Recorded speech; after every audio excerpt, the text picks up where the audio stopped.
Trainee students के और firms के इश्यूज़ तो काफ़ी टाइम से चल रहे हैं और ना जाने ये कब तक चलते रहने हैं। अभी जब भी हम अपने ईमेल्स देखें, इनबॉक्स देखें तो स्टूडेंट्स के इतने ज़्यादा इश्यूज़ होते हैं कि सर काइंडली आप इसके ऊपर बात करें, हमारे साथ ये इशू है। हालांकि आईकैप ने एक बॉडी बनाई हुई है, एक ऑर्गेनाइजेशन है कासा के नाम से, कि ट्रेनी स्टूडेंट्स के जो भी इशूज़ होंगे वो इसके थ्रू अपनी बात आईकैप तक पहुँचाएँ और आईकैप इसके ऊपर अप्रोप्रिएट एक्शन लेगा, बट उनको अप्रोप्रिएट सोल्यूशन मिलते नहीं हैं। अभी एक स्टूडेंट का फर्म के साथ इश्यूज़ हुए तो वो मैं आपके साथ एड्रेस करता हूँ। एक्चुअली इन ओवरऑल भी डिस्कस कर लेते हैं कि कोई ना कोई मैकेनिज़्म होना चाहिए कि जितने भी ट्रेनी स्टूडेंट्स के इश्यूज़ हैं वो रिजॉल्व हो सकें और अप्रोप्रिएटली रिजॉल्व हो सकें। जैसे ही स्टूडेंट ट्रेनिंग स्टार्ट करता है तो उसको ये कहा जाता है कि ये जो प्रोबेशन पीरियड है, ये मैं ज़्यादातर फर्म्स की बात कर रहा हूँ, ठीक है, ये जो 2 महीने का प्रोबेशन पीरियड है आपको इसके पैसे नहीं दिए जाएंगे। हालांकि आईकैप के रूल्स में ये साफ लिखा है कि प्रोबेशन के पीरियड के जो पैसे हैं वो एज अ स्टाइपेंड आपको फर्म पे करेगी। और यहाँ पे स्टूडेंट का क्या इशू है जी, उसको 8-9 महीने हो गए लेकिन फर्म उसको स्टाइपेंड नहीं दे रही। उसको पार्टनर की तरफ से थ्रेट्स दिए जा रहे हैं कि हम आपको टर्मिनेट कर देंगे। अगर टर्मिनेशन का थ्रेट हो तो इसका मतलब ये होता है कि जितना टाइम आपने ट्रेनिंग करते हुए गुजार दिया है वो आपका ट्रेनिंग अगली ऑर्गेनाइजेशन में काउंट ही नहीं होगा, उसको ज़ीरो से अपने आर्टिकल स्टार्ट करना पड़ेंगे। तो क्योंकि मिडिल क्लास से बेचारे आए हुए होते हैं ज़्यादातर लोग, वो परेशान हो जाते हैं कि हमारे तो कैरियर स्टेक पे लग जाएगा, पहले हमें इतना ज़्यादा टाइम हो गया है।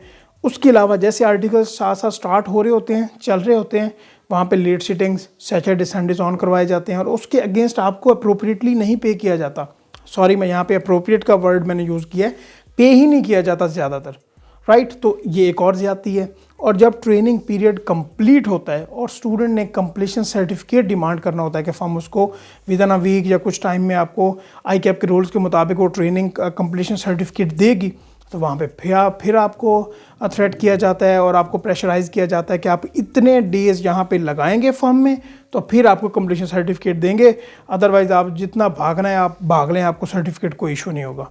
यहाँ पे देखें, जितना उस बच्चे ने सैटरडे संडेज ऑन किए, लेट सिटिंग्स की, तो वो कहाँ गया, ठीक है। उसको उस तरह से कंपनसेट नहीं किया जाता, उसके अगेंस्ट उसको थ्रेट किया जाता है कि आप यहाँ पे 1 महीना कुछ डेज़ यहाँ पे लगाएं और उसका भी आपको स्टाइपेंड नहीं मिलेगा, आप यहाँ पे लगाएं फिर आपको कंप्लीशन सर्टिफिकेट देंगे। और वहाँ पे अगर स्टूडेंट कोई बात करे तो उसको क्या जवाब मिलता है, आपका कैरियर हमारे हाथ में है, कंप्लीशन सर्टिफिकेट आप लेके दिखाएँ।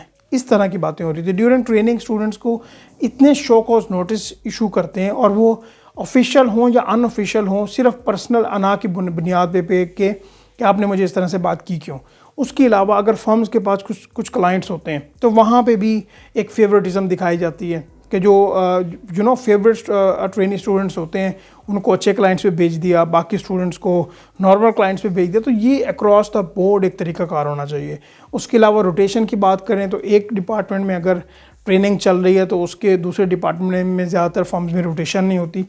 इसके लिए जितने भी इशूज़ हैं, हालांकि जो स्टूडेंट के इश्यूज़ मैंने आपको बताए थे काफ़ी सारे एड्रेस मैंने कर भी दिए हैं, नॉमिनेट करना ज़रूरी नहीं होता, एक फर्म की बात नहीं है। यहाँ पे आईकैप को कोई ना कोई ऐसा पोर्टल बनाना चाहिए या कोई ना कोई ऐसी इवैल्यूएशन की पॉलिसी बनानी चाहिए कि जितने भी ट्रेनिंग स्टूडेंट किसी ऑर्गेनाइजेशन में ट्रेनिंग कर रहे हैं तो वो कुछ महीनों बाद, कुछ अटैम्प्ट बाद या कुछ ड्यूरेशन बाद वो उस ट्रेनिंग ऑर्गेनाइजेशन की इवैल्यूएशन करें, जिससे आईकैप को ये पता चल सके कि ट्रेनिंग ऑर्गेनाइजेशन के कितने पॉइंट्स है, या कोई ना कोई इवैल्यूएशन का क्राइटेरिया हो जिससे स्टूडेंट्स को भी वो कवर करें और फर्म्स को भी कवर करें, राइट। एक अप्रोप्रिएट वे होना चाहिए। एक्चुअली यहाँ पे मैं ये बात करना चाहता हूँ। इसके अलावा मैं आपको ये बताना चाहता हूँ कि अगर कोई स्टूडेंट आईकैप को अप्रोच करता है फर्म के अगेंस्ट तो उसको भी ज़्यादा क्या कहा जाता है कि भाई वहाँ पे भी तो हमारे लोग बैठे हुए हैं। तो यहाँ पे आईकैप को इसके बारे में भी अपनी क्लियर पॉलिसी बतानी पड़ेगी ताकि स्टूडेंट्स जो हैं उनके जो इंटरेस्ट हैं वो सेव रहें, क्योंकि स्टूडेंट्स एक मिडिल क्लास बैकग्राउंड से आते हैं और फिर वो फर्म्स में जाएं और फिर ये इश्यूज़ चलें। एक प्रोफेशनल बॉडी है, माशाल्लाह इतनी प्रोफेशनल क्वालिफिकेशन लेके वो पार्टनर बने हुए होते हैं, लेकिन फिर भी स्टूडेंट्स के साथ उनके जो रवैये हैं, जो सीनियर मैनेजर्स होते हैं, डायरेक्टर्स होते हैं, पार्टनर्स होते हैं, वो ज़्यादा बेहतर नहीं देखे जाते।